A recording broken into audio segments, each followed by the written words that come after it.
Assalamualaikum warahmatullahi wabarakatuh. Hari ini kita berada di salah satu monumen tsunami, yaitu di alun-alun Kota Sigli, sebagai salah satu musibah yang pernah terjadi di Aceh pada tanggal 26 Desember 2004, beberapa tahun silam. Nah, hari ini kita berada tepatnya di depan. Marilah sama-sama kaum muslimin dan muslimat. Kita ini sekarang berada di monumen tsunami, tepatnya di alun-alun Kota Sigli. Inilah pandangannya pada sisi depan, insyaallah. Assalamualaikum.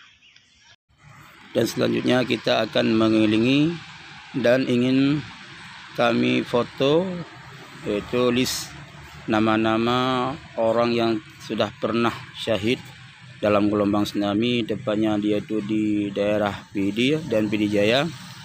Inilah nama-nama mereka yang telah ditempelkan di dinding sebagai bukti sejarah.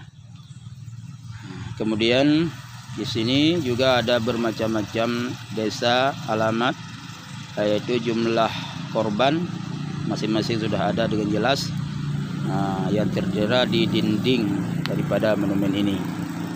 Sahabat semuanya, inilah suatu musibah yang telah Allah berikan kepada kita.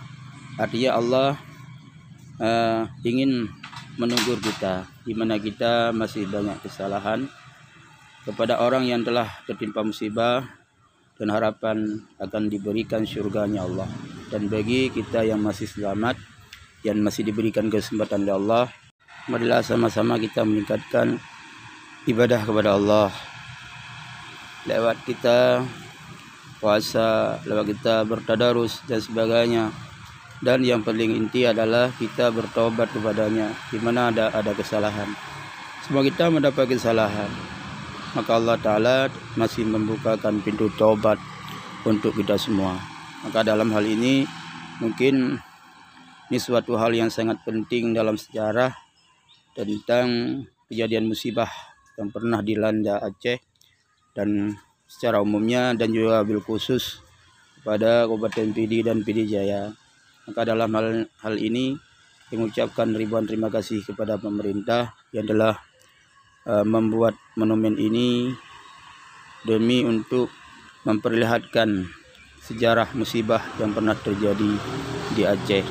Buat adik-adik kami, buat saudara-saudara kami yang pada saat itu masih kecil dan pada saat itu masih belum tahu apa-apa, insyaallah dengan ada monumen ini, adik-adik kita yang sudah remaja pada saat ini sudah dapat menyaksikan, yaitu melihat bukti sejarah ini yang luar biasa.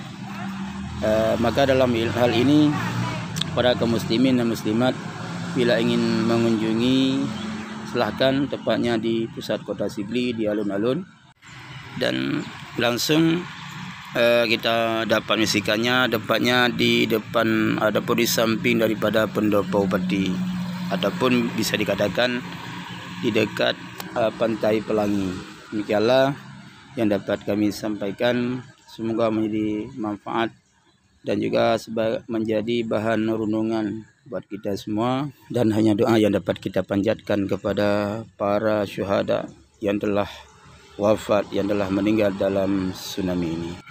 Maka sama-sama kita membaca doa untuk mereka. Allahumma ighfir lahum warhamhum wa'afihim wa'fu anhum. Allahumma la tahrimna ajrahum wa la taftinna ba'dahum waghfir lana wa lahum wa li ikhwal ladzina sabaquna bil iman wa la taj'al fi qulubina ghairil ladzina amanu rabbana innaka ra'ufur rahim. Semoga Allah mengampuni segala dosa-dosa para syuhada. Akhirul kalam, wassalamualaikum warahmatullahi wabarakatuh. Ya Habib